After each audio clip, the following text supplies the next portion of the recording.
Welcome to the Uncle Hack Podcast, where dudes pretty much just talk dude shit.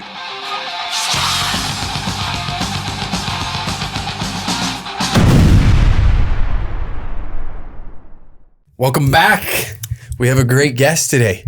Thank you for having me. Yeah, the creator of Pipe Nation. And you've been working, sorry, I should introduce your name. Raoul. I don't know how to pronounce your last name perfectly. Raoul Bhatt, and I'm the director of Pipe Nation. Yeah. And actually I'm a huge fan of yours. Oh, so butter in my biscuits early. Nice. It's all true. And it's a funny story we'll get into later too. But so I've been working on this project for over a year, and I've been a fan of yours for a few years. So, thank you. So I think you got to take some credit. And just don't send me an invoice. No, yeah, no, not at all. Yeah. It'll just be like in probably like, I don't know, loose cigarettes or in Lucky Lager, half drank Lucky Lager. Totally, yeah. I'll buy a bunch of your Danger Cats shirts. Fair enough. My Fair trade. Cast. Yeah. So what was the process of writing the show? Well, I think I was sick and tired of going down to Hollywood and being part of other people's projects. And not that I don't love it. I do love it.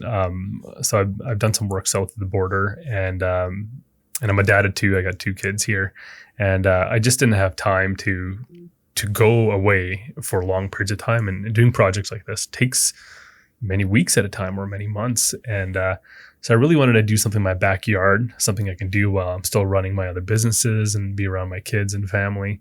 And I was like, what better story than to tell an energy story and the oil capital of the world. Yeah, 100%. Where I could just pick up the phone and get access to places and things that I no one else could, right? And, and so I leveraged that. I leveraged my ambition to stay home and all my friends and connections and just bring the best of the best and do it here.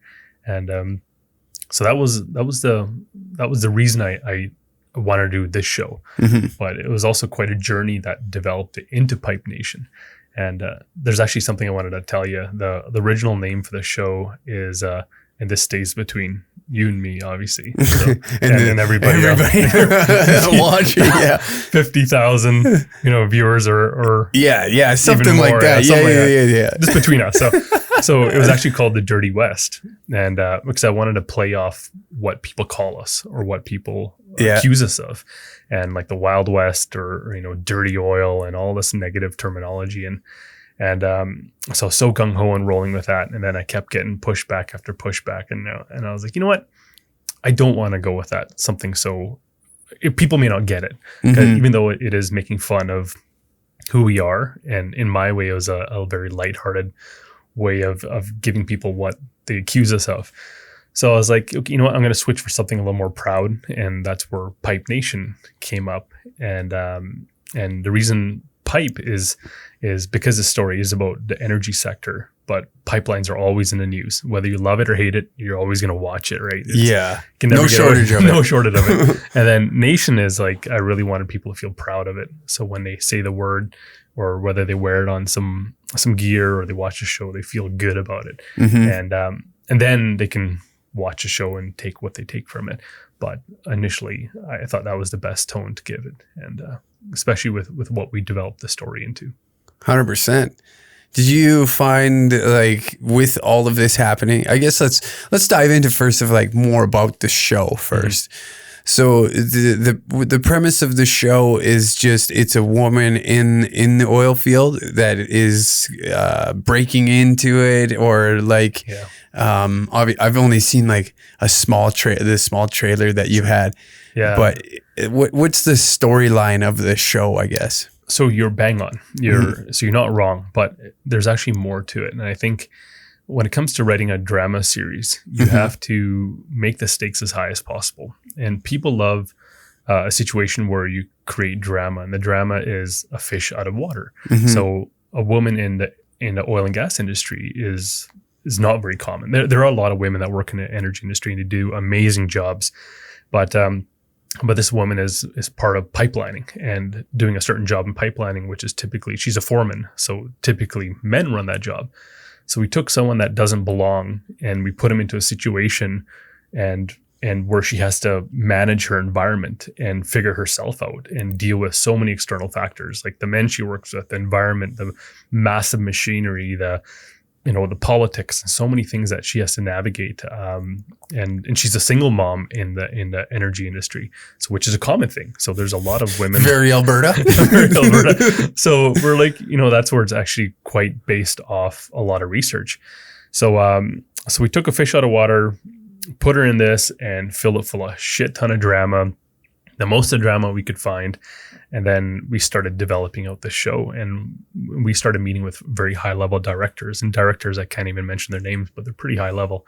And not a big deal. Yeah, not a big deal. But then they were like, they'd read our script and they're like, the stakes aren't high enough. You got to you got to make it about life or death. You got to, when you're watching a show like Ozark, you got the cartels breathing down your back. So your life's on the line. Mm-hmm. You work, you move because life's on the line. Initially, this character in our show, she was a debt-ridden single mother, but debt isn't scary enough because everyone's in fucking debt. Yeah, everybody. So it's like, especially now, it's like, fuck, that's today and yesterday. Part of life, yeah. So we're like, okay, so let's make this thing about life or death. So we incorporated.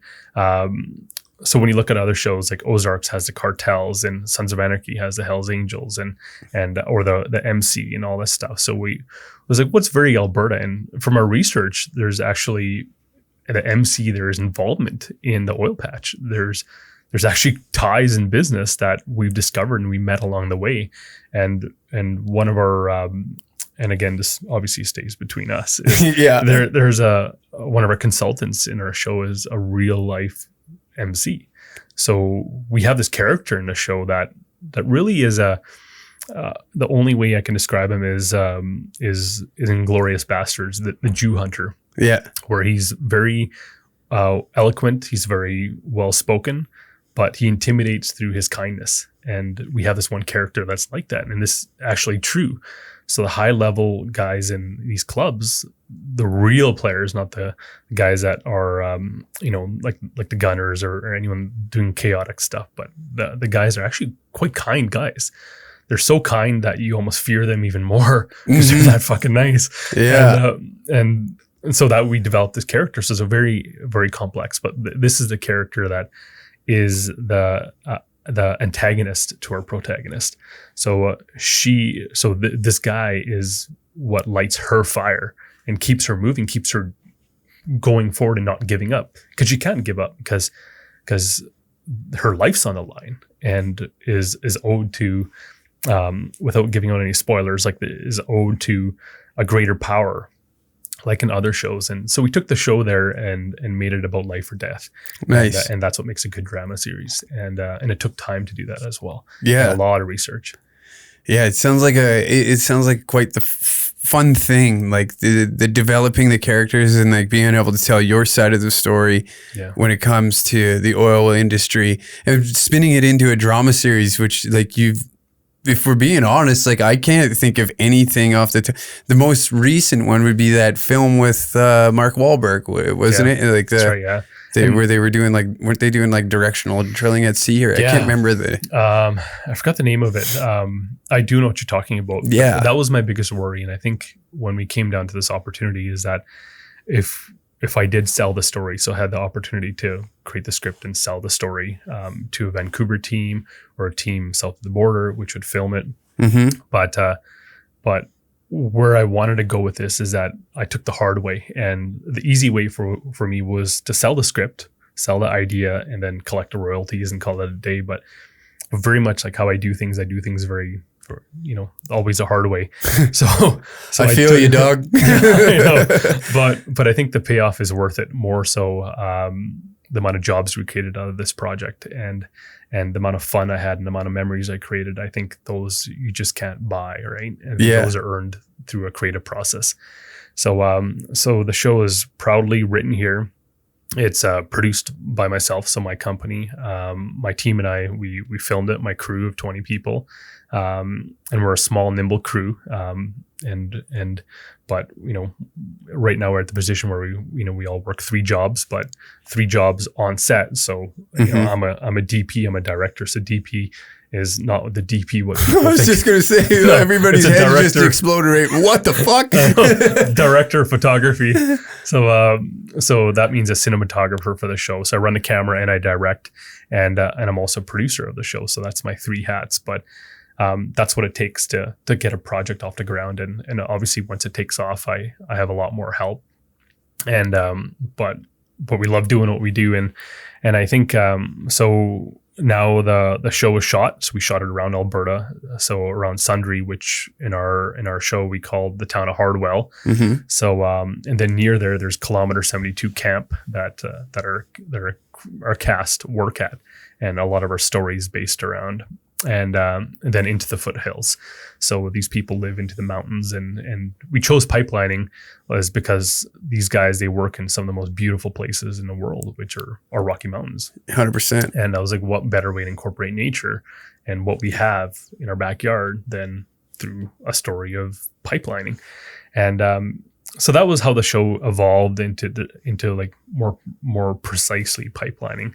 But we have so many story arcs and ways that we're going to take this into the energy sector and keep on incorporating drama and keep the stakes as high as possible and keep it as entertaining as possible as well. Yeah, it sounds like it was a lot of fun to film. Oh man, and it was a blast. like, did you find that there was a lot of complications with, like, especially like the times that we're in with COVID restrictions and all that, like jumping through those hoops? Did you have like a tough time getting it going?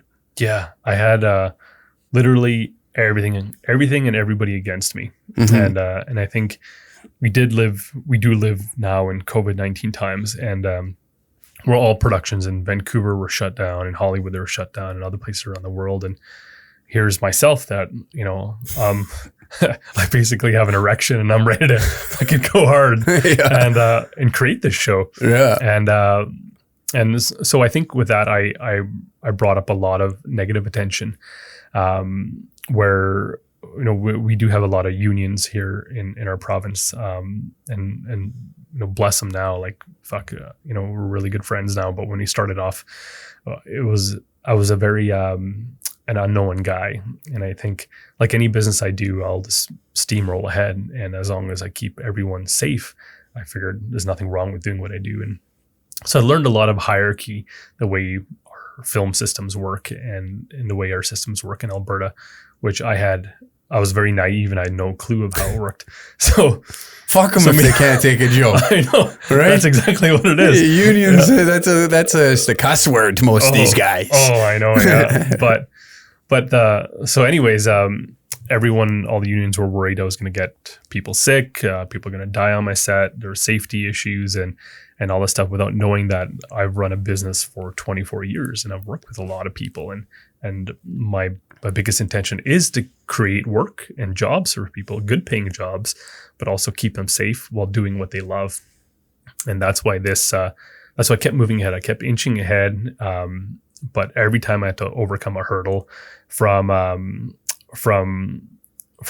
being transparent, like actually being being very vague of my locations, because I was getting death threats. I was getting sick. I was getting which is you're doing something fucking cool, like getting death threats. Hell yeah. And then so it just fueled me. Even I call more. them love letters. Yeah, I'm sure you get plenty of those.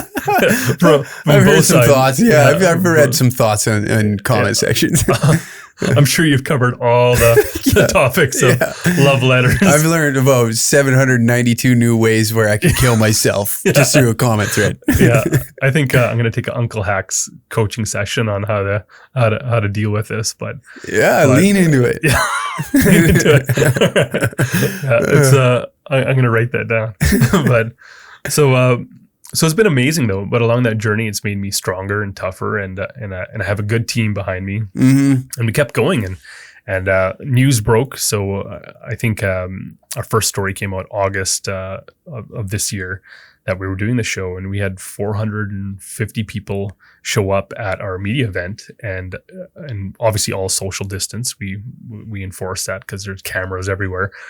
So that was a phenomenal experience to see that many people cared. And we did this media event in Sundre, and it actually fueled us to be like, people are traveling 6 hours just to come see us. Wow. And yeah, they're coming from all other towns. And so my team and I.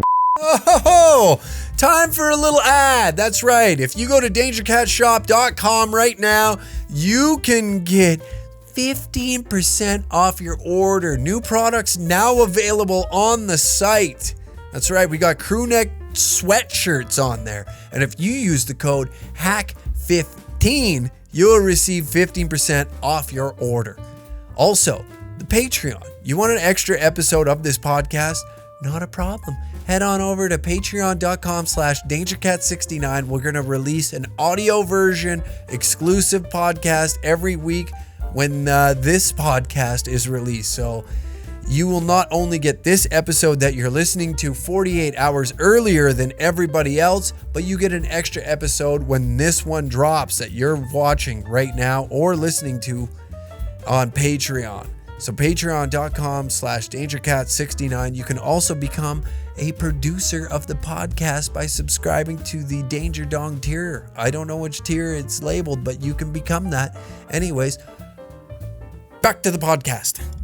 We're just like fueled by this. We're like, holy, we're doing something cool here, and a movement that we're creating that people just don't do here. Yeah. They get a little fire of the film business and they move to Vancouver, they go to Los Angeles, and over here I was like, I chose to bring everything here, and with that, we had the support. So out of the crazies that we've gotten, 95% of people supported us and encouraged us along the way, which has made the show what it is today. So do you find like now, like in the age of internet, that like the whole LA the whole LA, like kind of Vancouver facade of like, you need to go here to be a somebody is kind of like, it's slowly drifting away? Do you find like, are you kind of seeing that? And like, I see Hollywood as kind of a religion, right? Like you falsely believe it, but you never kind of see it. But don't question it too much, because just fucking believe it. That's the way it is. And I think spending a lot of time down there, they really capitalize on that, just like any religion does, is that they capitalize on the false belief and the naiveness of people and the stardom that they just get suckered into this. And unfortunately, they're led down a path where, and here's a funny story too, like, so 100,000 people migrate to Hollywood, and Hollywood, let's say this invisible area, and 100,000 people leave per year. And they realize that just because you're hot in your town doesn't mean you're going to be, there's like 100 other hot people like you. Yeah. But can you run a business? Can you sing? Can you dance? Can you perform? What's your edge? Like, what's your thing that will separate you from the pack? And I think people don't realize that until they move there, just how competitive the creative business is. And where I decided to do the opposite, I was like, I'm going to do something that doesn't conventionally happen here. And it doesn't happen in our, in Edmonton, especially. We do have a film industry here, but it's very small, very indie, all about the short films. For sure. But not like large scale, like full of productions.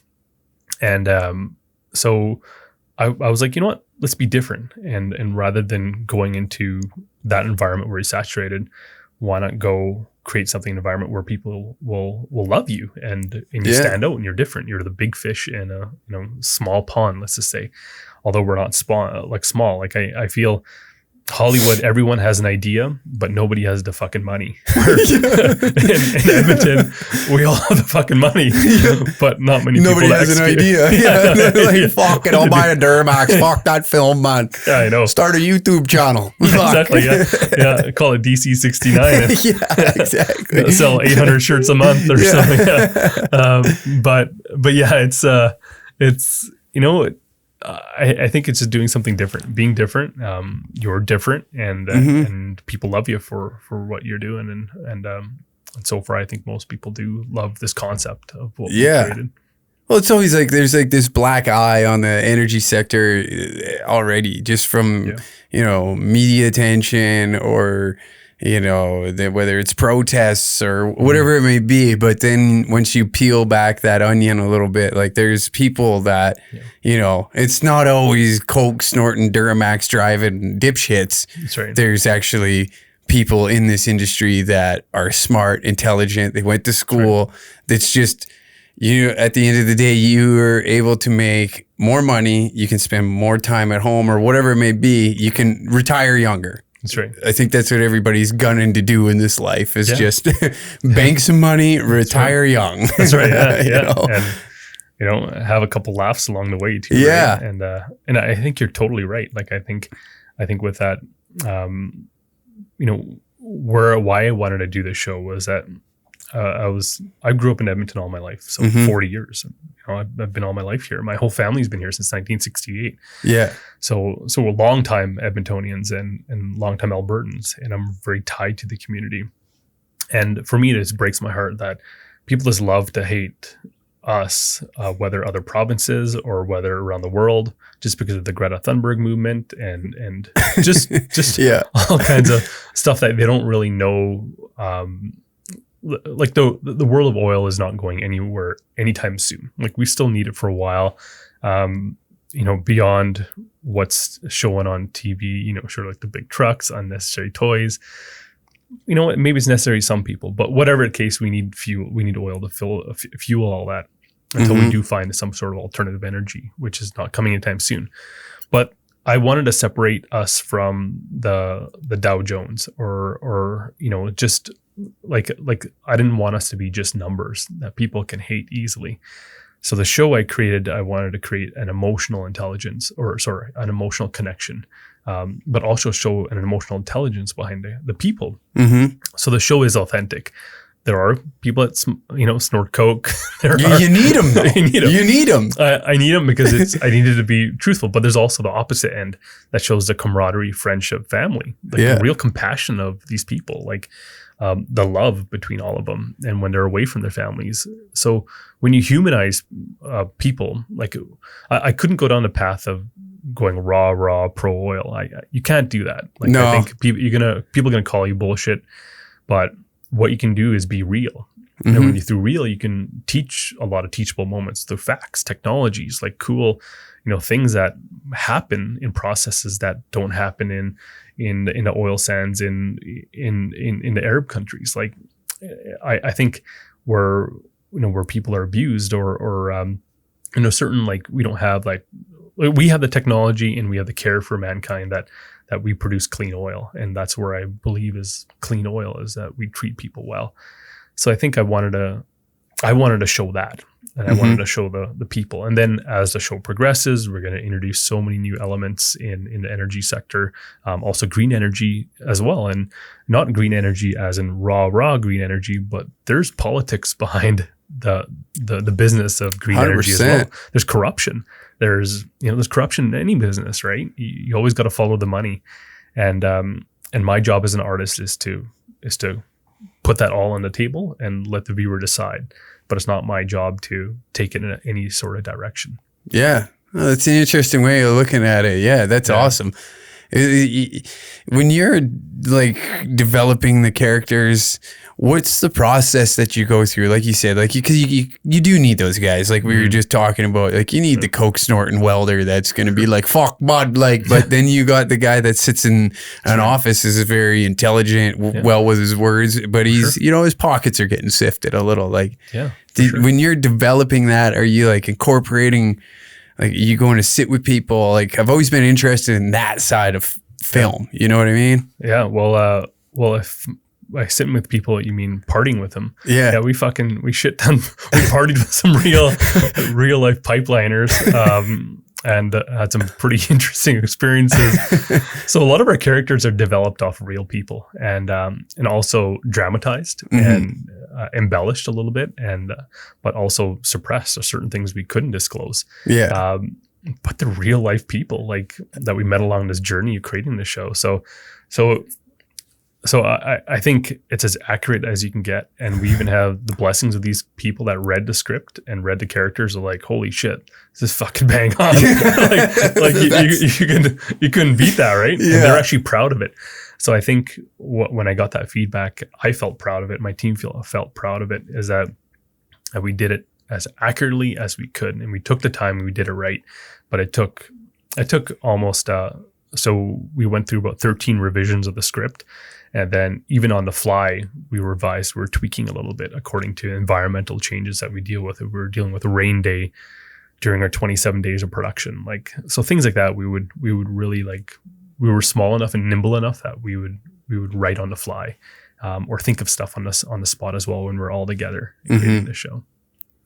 Did you involve a lot of the actors and everybody in the writing process, or did you kind of keep that more so your court, or are you a fellow that's more open-minded in that sense?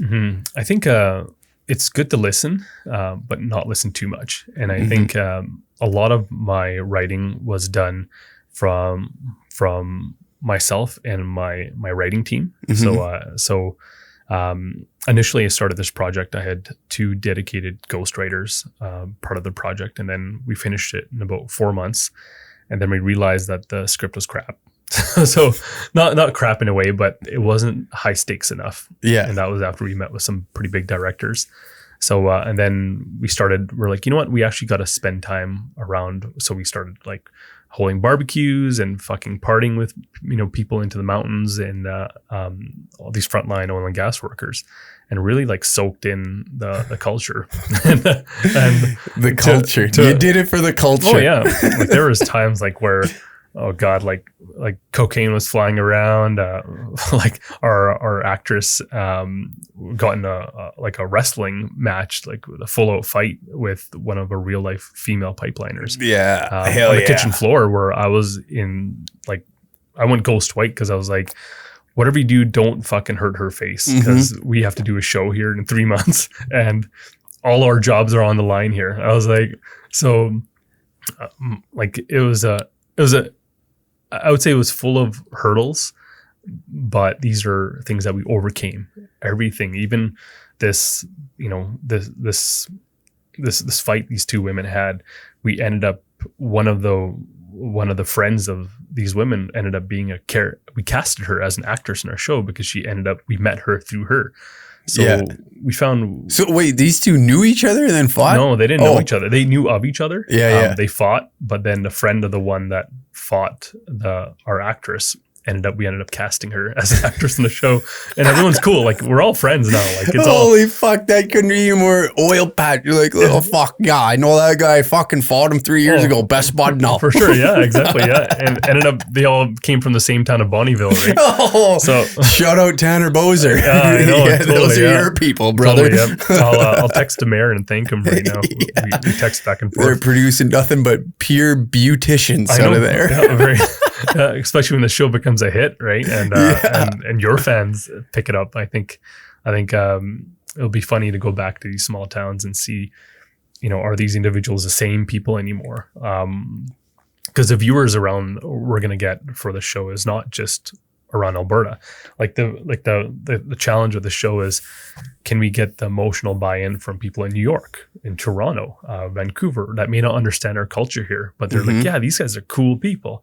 They're beautiful looking people. They're cool, big hearts, coming back to that friendship, family, and camaraderie. Yeah. And they'll crave that they don't have that in their lives. But our workers that work away from home, they build their own families away from home, that they want that. They'll crave that type of that love, and that's what I feel we're successful with showing.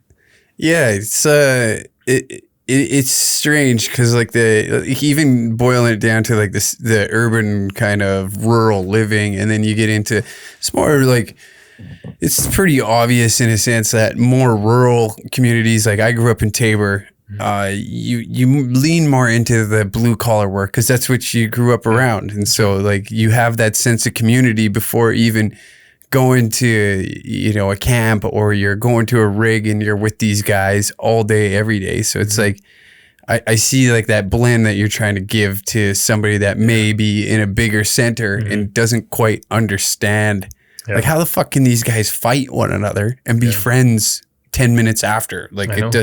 it's just, it's that small town, that community sense to be like, well, fuck, I got to see him at co-op later today. I mean, it's just a little fight. Yeah, exactly. I think that you nailed it. I think you said it right. I think that's something that other people don't get to see, right? Unless they grew up in that culture or in a small town where everyone supports each other. And, so. It's weird to me. Like I'm glad I did the opposite than going from a big city to a small town, like coming from a small town to a big city. Yeah. Cause you kind of like, I don't know, you can be dependent or that's a lie. You can, I find like city people are way more dependent on themselves rather than a community, where like in a small town, I found like down there, you can do everything in under an hour. Yeah. You can call your buddy up, you know, like he'll be over. Hey, I'm having this problem with my truck. Well, fuck, I'll be over in 2 seconds, man. And then he's over. But then up here, like it's so spaced out, so it's difficult to do those things. That's right. But everyone's like busy, right? So. Yeah, everybody's got their own shit going on. Where a small town, your shit going on is from 8 to 5, or if you're working whatever it is, and then boom, it's beer drinking time, and I want to sit in a fucking garage. Or there's just weird. Yeah.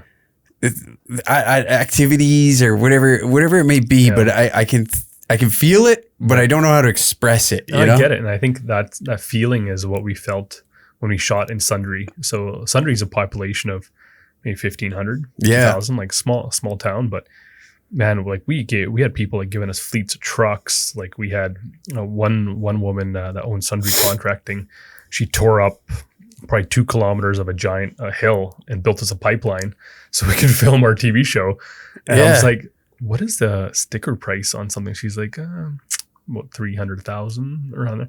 I was like, it's like, oh, thank you. I was like, yeah, that was very generous. So these are things that people have that ability to, and they, built us all these elaborate sets and, gave us machines and trucks and, character trucks, like an old 1970 Chevy that our lead actress drives, just to beat her and just to show the lifestyle that she's flat broke, even though she's working in this, but she's a debt-ridden single mother that her money is just taken to support her family, right? Yeah. And through other circumstances, but these things we couldn't get access to unless it was from such love of a small community, and we got that from Sundre. That's awesome. So, yeah, sure. That's like that. Yeah, it's again like that small community thing, and like people are like proud to be from there, so it's sweet. And then it's like they're very giving. They're like, oh fuck, you need a truck? I got 9 of them. I don't know. And we were happy to drop our dough that we did in that town, because there was times that we were working to the night, and then people would come and just come feed us. Like we were working probably 1 or 2 in the morning, like, and trying to get our scenes done. People just come with this food and just feed us. Like it was just things that we never felt anywhere else before. So so I think that really added to the vibe of Pipe Nation and what it is. Sweet. And that proudness of bringing people together. 100%. That's all. Did you get like the farmer, the classic farmer just showing up? What the fuck you guys doing? All the time, yeah. It was the worst when we would do sex scenes, and according to ACTRA, the Actors Union here, they protect all the actors' rights and everything here, and the show is a union show. So when we have a sex scene, the way it works is all non-essential crew has to leave. So basically we block everything off. And then the characters do a love scene, and then I'm there running the camera, and their sound would be there, but no one else. So this is where we get looky-loos, and Farmer Joe would come and just sit down and pull out a sandwich and start eating it. And we're like, what? We're glad you're a fan, but we just can't have you sitting here watching, right? And it's not us. It's just a way for us. Fucking watch, go for it. Yeah, the actors don't care, but it's just policy, right? And so that was, but it was all harmless stuff. Like it was, they're all, they'd come back the next day when we're shooting through the day and doing action scenes and different stuff, and they'd even just give a helping hand, and it was great just to put people, involve them really rather than separate them, really involve them into the production, so they had tie-in. So that's awesome. Yeah, the that I'm just thinking in my head of like an old farmer just pulling up and like they're always so curious all the time. And they'll be like, oh, fuck, well, why do you have that tie down? Like they never fucking do that. Why don't I just show you? And then just be like a 20-minute instructional, live instructional right there. And exactly. Yeah. This is how the tie down would have to be. While our character is going to a full ass sex scene. Yeah. Just the oxymoron of it both. Oh man, that's so funny. Just thinking about it. Oh, dude, that'd be the fucking best part. I love those old boys that just show up and then like you don't expect them, but they just they steal the thunder every time. Know how to do everything. They can like they got remedies for everything. Oh fuck, I know how to fix a cold and I can fucking weld. Who welded that pipe? I'll do it for you right now. Like that's hilarious, man. Yeah, for sure. Was there like weird restrictions with the COVID and everything like that? Did you have to like? Yeah, I think it probably added 3 additional days to our production. So when you're adding days, that's a lot of fucking money. Yeah. But it was a cool thing because nobody got sick on my crew and cast.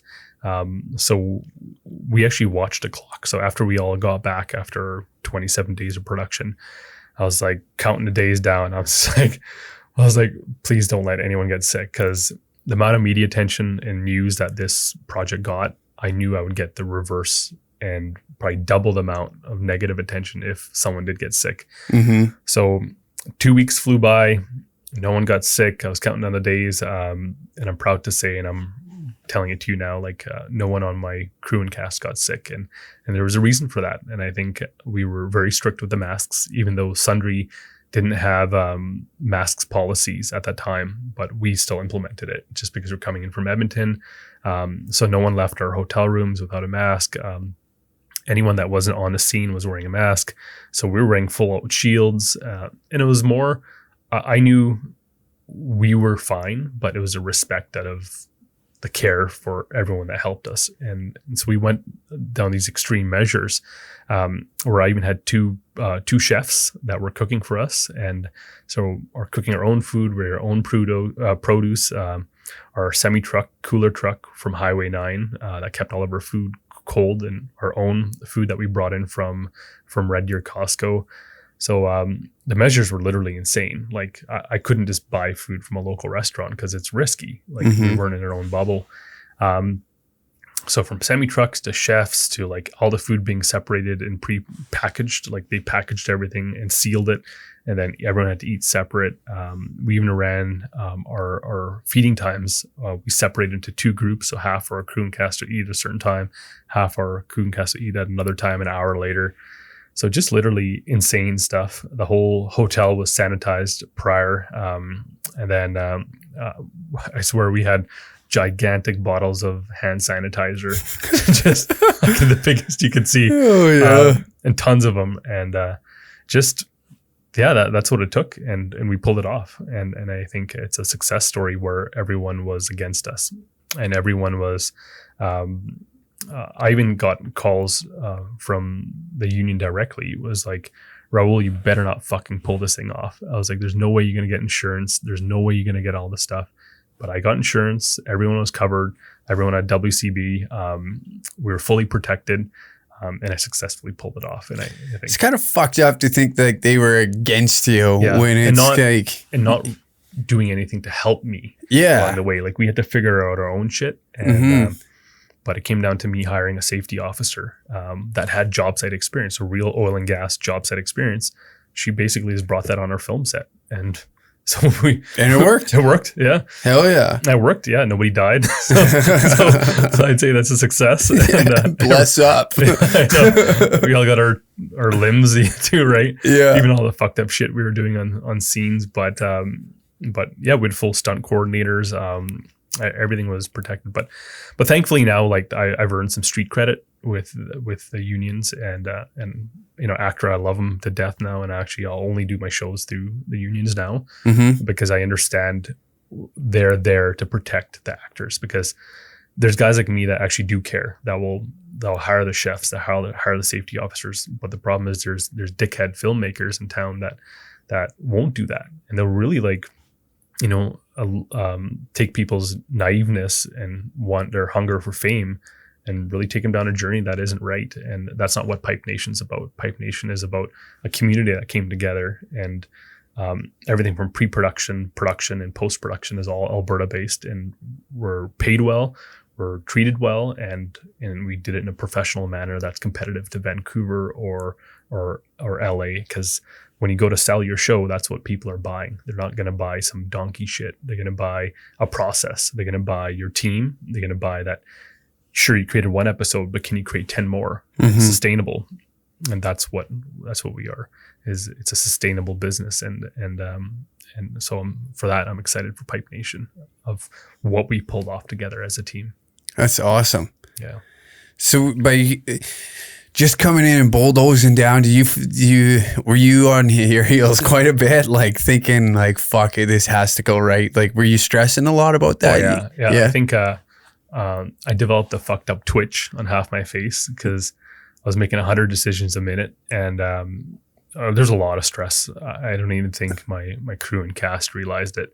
From like lawyers to insurance to the massive machines. We even had a Stars Air Ambulance helicopter. It's the first time they've ever done a show in Canada. Oh, and they nice. chose to do our show.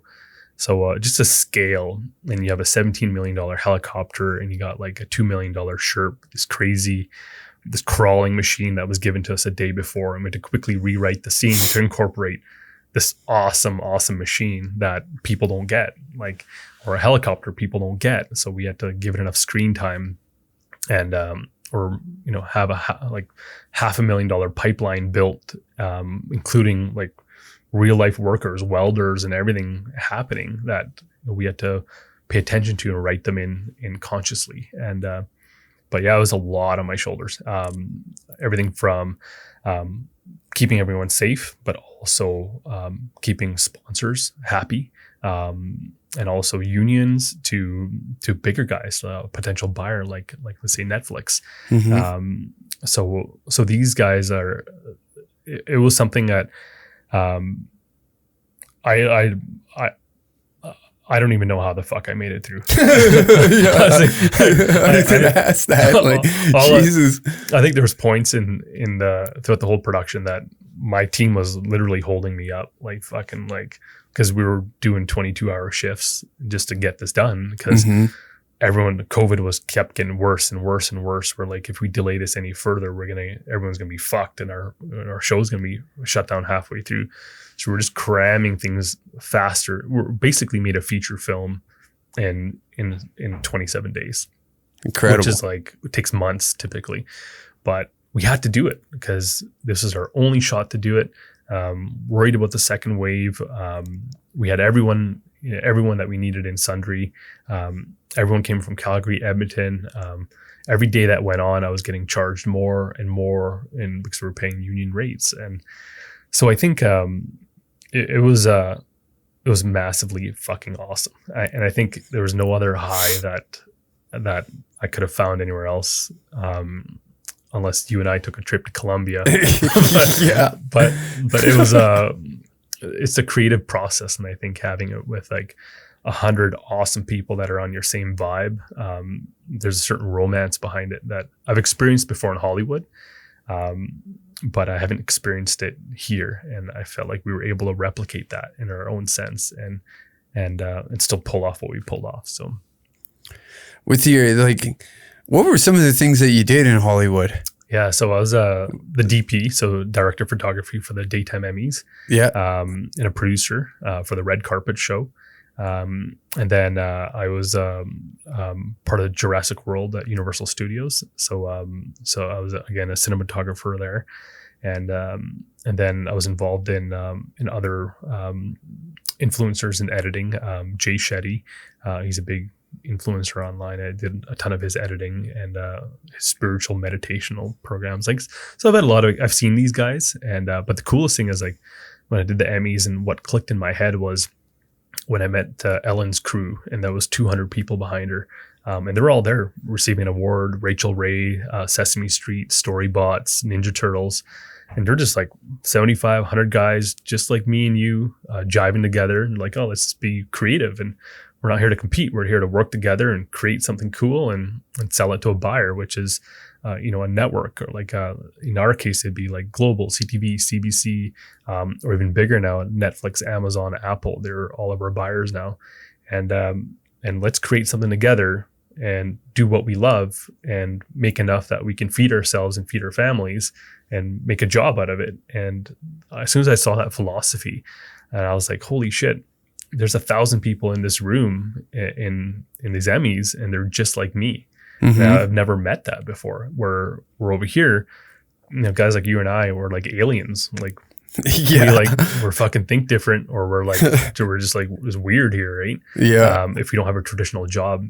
And I think that I realized that I'm not alone. And then I was like, rather than, becoming one of 1,000 of them, I was like, why not I create that here? Because that's what creators do.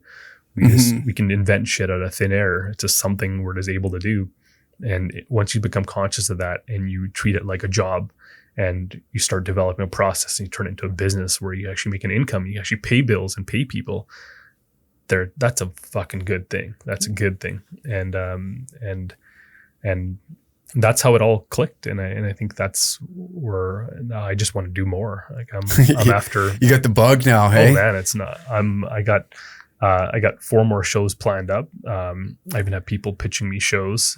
4 different shows, for or drama. 4 4 more TV shows. Yeah. Oh, no way! Wow. Yeah. So I have cool. So I want to focus in drama because it's one of the You hardest. ever thought of comedy? No, I know. Yeah, exactly. Incorporate that into Brother? some good lighting. I know.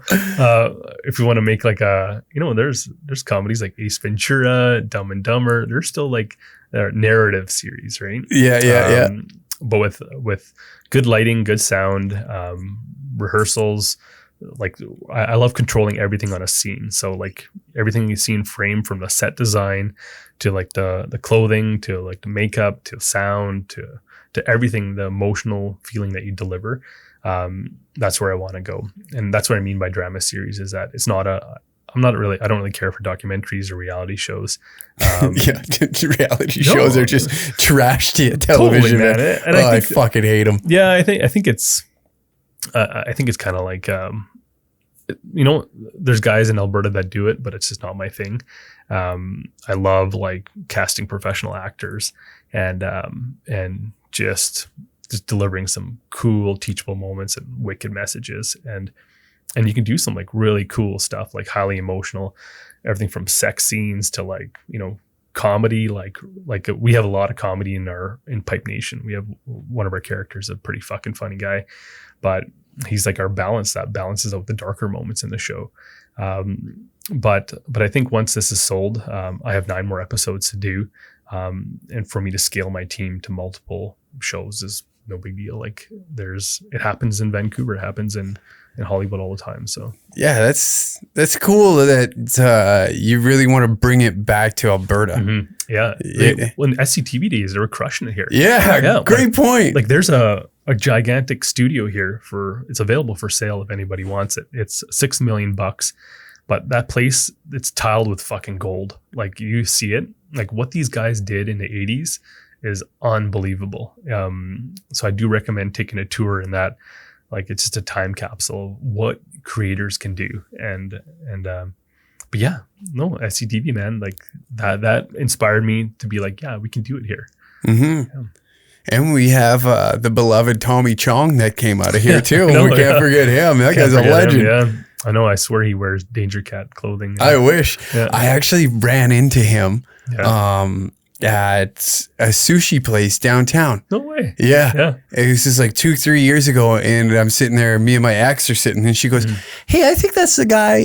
This is how she knew him. Yeah. She knew him as the film guy off of that 70s show. And I'm like, the film guy off it. And I'm like, Tommy Chong? Like Up in Smoke, Tommy Chong is in here? Like, shut up. There's probably, it's just some old guy that looks like a stoner. That's right. Sure as fuck. It was him. Yeah. And I was like, not a soul in there knew who he was. And I'm like freaking out. I'm like, man, this is dialed like, in, holy shit. Like a legend, Yeah. Like, How many times have you watched Up in Smoke and pissed yourself laughing, right? Yeah, totally, man. It's a great film. Yeah, and those guys did it, in a very different world than what we live in, right? Like things are a little more accessible for us. Yeah. Like, I don't know, man, how those guys pull it off. Like, like now you could damn near film anything and become overnight celebrity in quotation by being a YouTube celeb, and that could spin off into more. Totally. But I see how hard you work, man. Like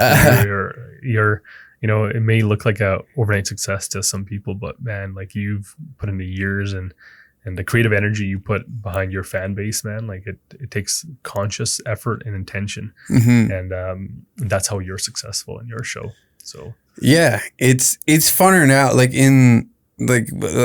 I was relating a lot with you talking about like kind of being the outcast, but still like having stuff that people like, but then like not having that I don't know, like the conventional job. Yeah. So it's like tough. I'm finding like when I first started, it was tough to be taken serious because it was like you're starting out and be like, oh, this is not going to be around forever. Yeah, and it may or may not. And it is what it is. But at the end of the day, we're like growing the brand and doing these little things that you gotta, like this puzzle pieces, it's a 1,000-piece puzzle and putting it all together. Yeah. And I think the vision of it has been more clear this year. Yeah. As opposed to the past. Like I got caught up in this whole like, I don't know, that YouTuber shit and doing this big elaborate fucking, you got to be crazy, man. You got to be partying hard all the time. And it got old and I burnt out quick. Yeah. And like I started going down a bad path with drugs and shit. And then finally, like, I don't know what it was. I was just laying there and I'm like, dude, all you got to like comedy. You like comedy. Yeah. You got in this because you like making people laugh. Just make fucking people laugh. Yeah. That's right. You're trying to reinvent the wheel, you idiot. I think it's not even making people laugh. You're just being you. And I think pretty much, you're pretty bang on. I think even the person I got to meet, behind the camera, and like I said, I've been a fan of yours for even a year prior to starting the show. And I think keep you around so my ego gets a little bigger, brother. It takes a team, right? Yeah. As long as you hit that big role, man, and we're making big TV shows and movies, like fuck, like nothing wrong with that. People that add to your soul and spirit, man. I got a lot of those guys, and I think together, we want to make a good living doing what we love together, right? Yeah.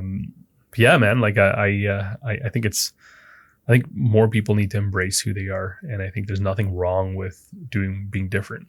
And I think that was the hardest thing for me, was to figure that out. Is like, do you find like, because like as you were getting older, like in your 20s and shit like that, were you involved in like the film industry and all that?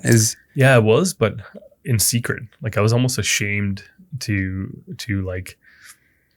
tell anyone that I was obsessing about cameras. Like that was like fucking way too nerdy to even get a date, right? And, but I took off my tech business, my software business, which is more conventional, but allowed me to still be artistic because I made my software look good. But I'd be filming shit since I was 14 years old. And, and I've had cameras. I've been part of other people's sets, but I never took credit. I was like, I just don't want to be known as the corporate videographer or the wedding videographer.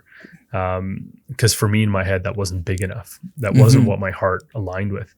Then I went down to States, and then I started seeing like some real cinematographers, like fucking guys that are like jacked and gigantic, lifting these massive 100-pound cameras, and they're like half robotic. And I was like, wow. I was like, that's who I want to be like, because that's what my soul was. And then I went and bought the most expensive camera in our province. Keeping it Alberta. Keep it Alberta. Artsy Albertan right so there. This is the same camera that shot Guardians of the Galaxy and Netflix's Stranger Things. Yeah. And I bought it because I just fucking love cameras. And I love telling stories. And then that allowed me to compete when I was talking to guys that to separate myself from the rest of the pack and really get on par with what Amazon, Netflix, and Apple would buy.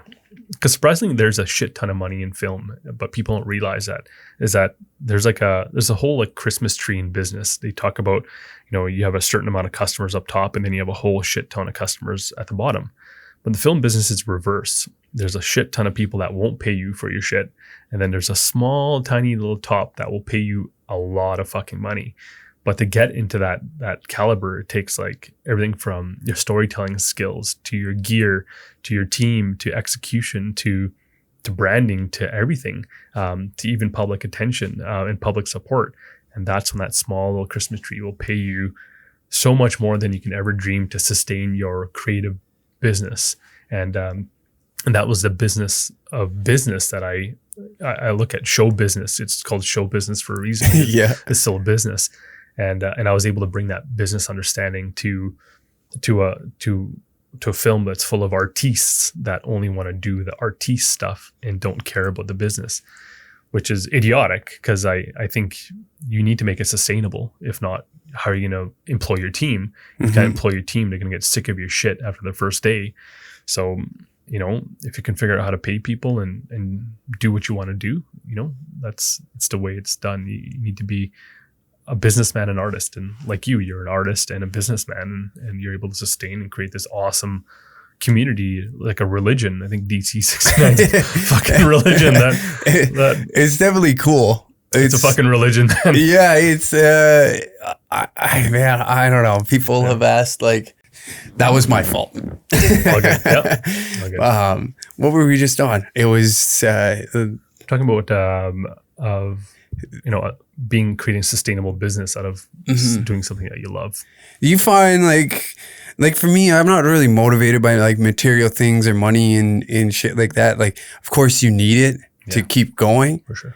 But I find I get the most enjoyment out of, I don't know, like I get more enjoyment out of knowing people enjoy what I do than I will ever, like, there's no monetary value that I could get out of that. Like there's little things, like I'm slowly getting my feet wet in stand-up comedy and all that. And like, it's like laughter is like this currency that I just want more than anything, more so than, like I could live my whole life. I could be a millionaire and to have a Ferrari or like constant laughs, I probably take the laughs, because I don't know. I'm not going to be like, oh, I'm built different, but it's just, I value that more than I would. Yeah. Do you find like yourself too, like with obviously you understand that business needs to happen to make the shows and everything like that, but do you find like you value more out of the process and like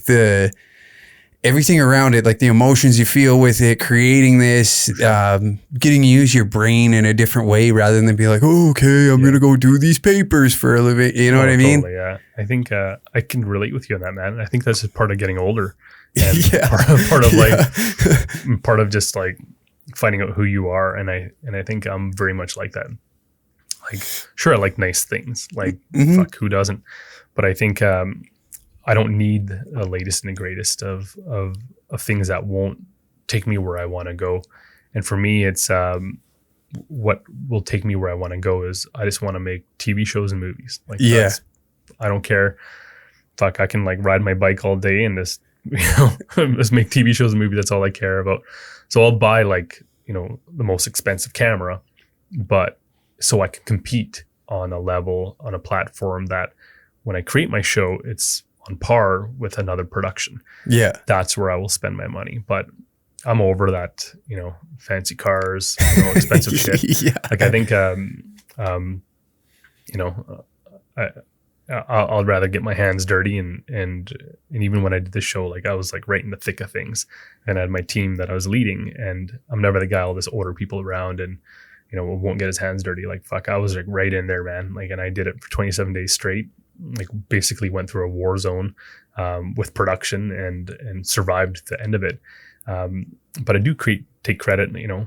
I feel like I have a fancy wife, and she lives a very comfortable life, and my kids, I'm giving them a good life, and until they discover a point in their life that they want to go down the journey that I want to, and fuck, I'll wear the same 4 shirts every 3 shirts every week, like but if I'm sporting a cool DC 69 hat, I'll be proud of that, like or something like my friends made, right? Like I'll just, things like that have more meaning to me, and I just anything that will allow me to create. And what I mean by creating the business of it is that things that will allow me to pay other people. Because I know, unfortunately, like, there's people that aren't as fortunate as me. And I feel I'm fortunate because I'm 40 now. I spent 24 years running my tech company and making space in my life to do what I want to do. But I realized, could I go buy maybe like a Bentley or a fucking Mercedes or Ferrari, Lamborghini?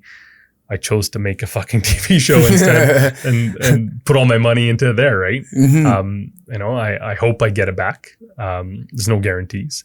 There's a 3% chance of success in the film business, but that's good enough for me. So I think a gambling man, if you will. I like those stats.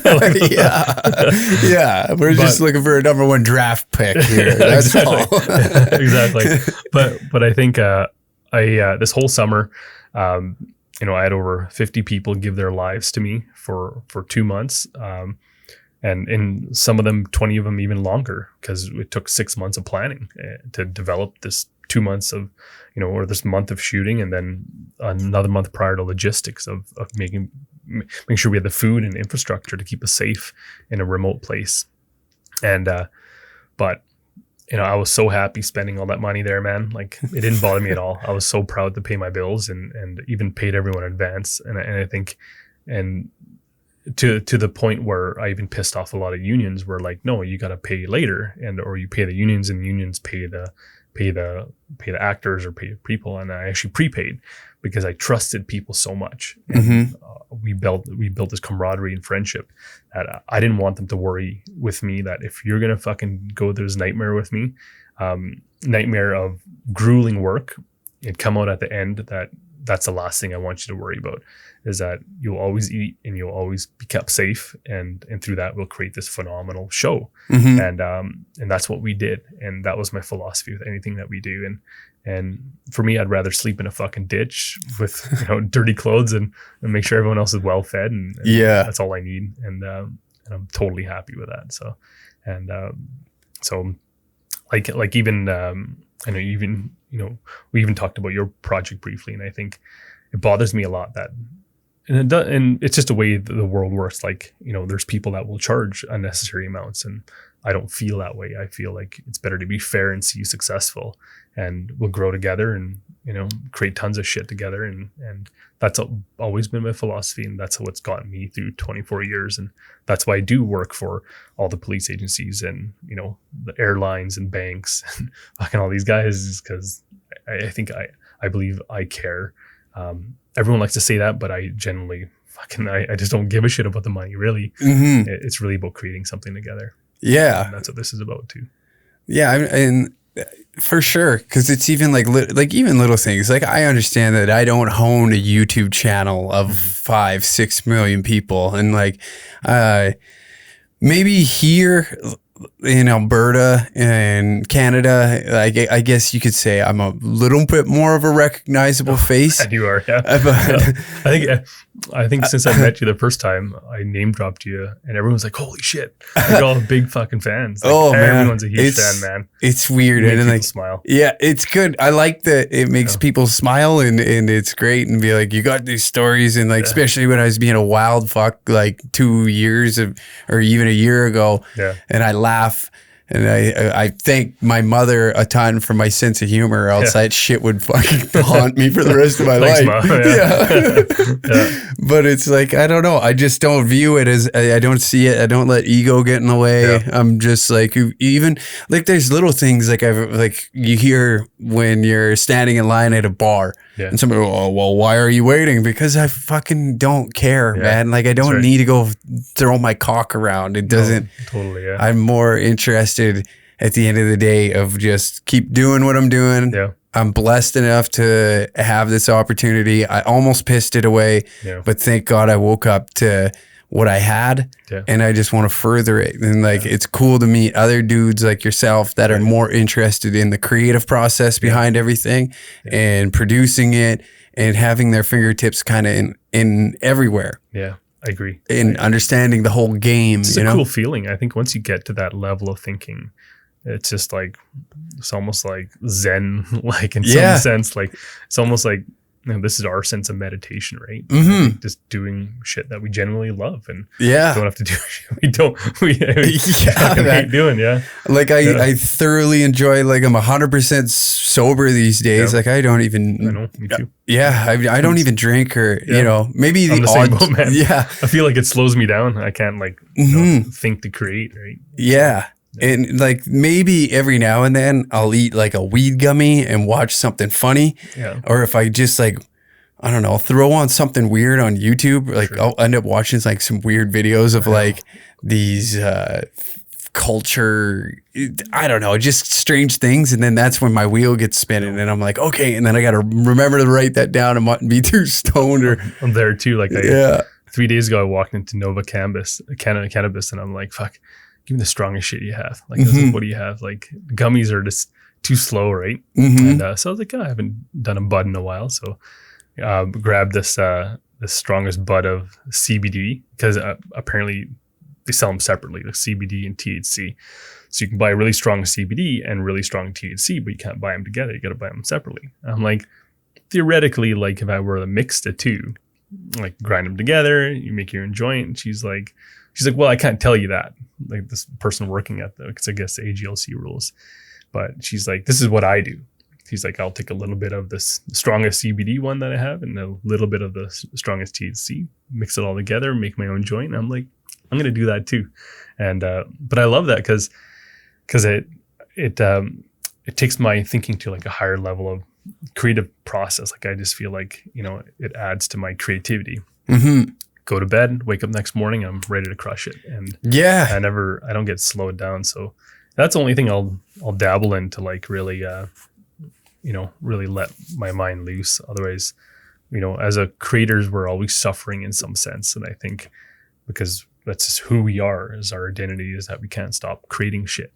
And even when we're not creating stuff, we're thinking of creating stuff. And that's just who you are. And the more we fight that, the less it almost takes more work to fight that than it does just to fucking be who you are. Yeah, man. So, yeah, exactly. Yeah, that's. And it's becoming more fun, especially like I couldn't be more blessed to be at the age I am, and the way like life has just worked its way out. That everything just has been tickety boo. I'm not the most wealthiest man on the planet, but I'm also doing what I want to do. But I think your wealth is like, look at the fans and hearts you've connected with. That's a monetary thing right there, man. Like that's that's even the wealthiest people are lonely, man. Yeah, dude. Man. I think you can walk anywhere and people give you hugs if you ever want it. So yeah, there's always somebody willing to chat, and it's people are always willing to tell their story, like you can. And that's where you kind of get some things going and be like, oh, that'd be funny. Hey, you should try this out. And I'm like, yeah. Just give me a shout out or something like that. And then, like, you sound very much like a preacher. You could be a preacher of a religion. Yeah, that's what we use this podcast for. Usually, I did confess a lot of things that I haven't confessed. So there we go. There we go. We got the inside scoop on it. Inside scoop, Oh, fuck.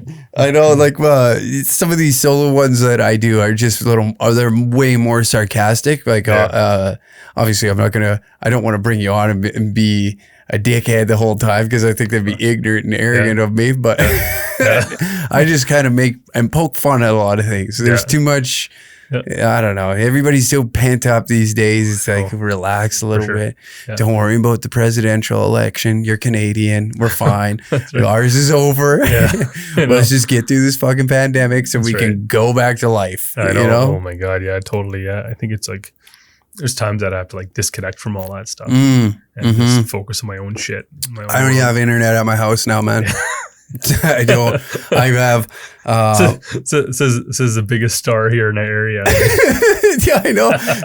My business partner was like, he's like, are you fucking insane? He's like, you have no internet at your house. I'm like, no, I don't. I have an N64. Yeah.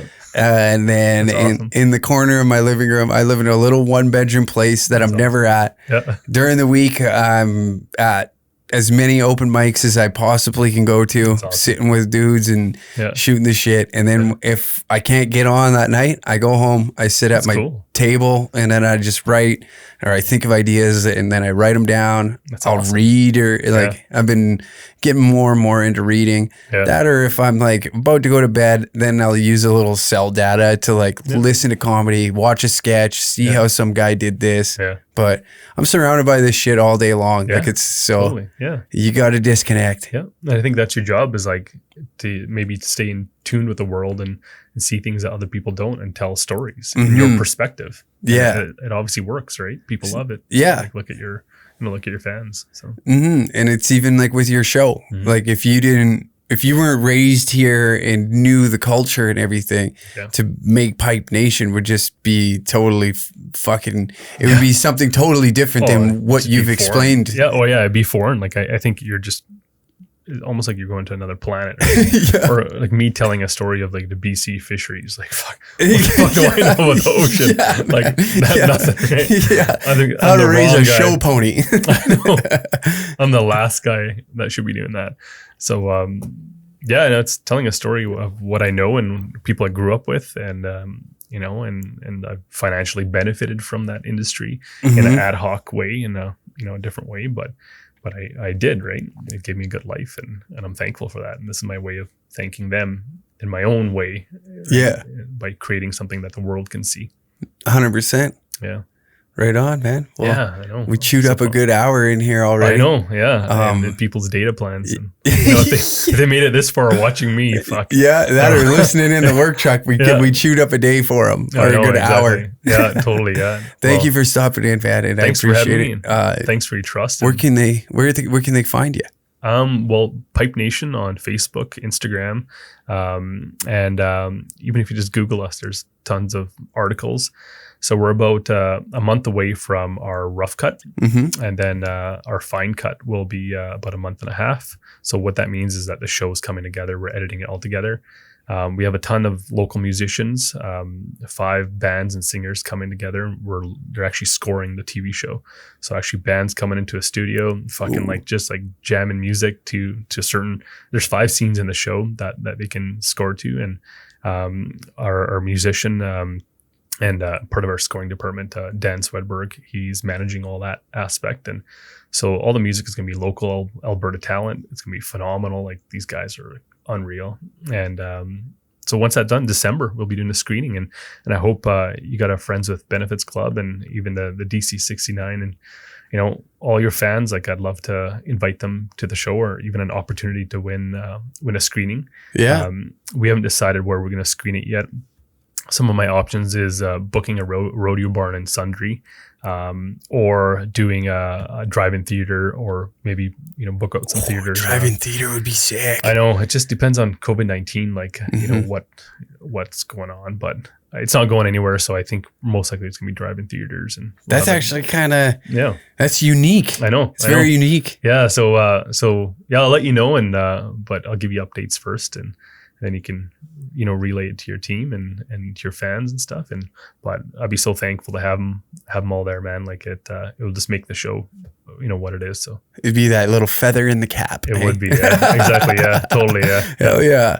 Awesome. Thank you again for your time. Thanks for having me. Yeah. Cool, man. Cool. Sweet.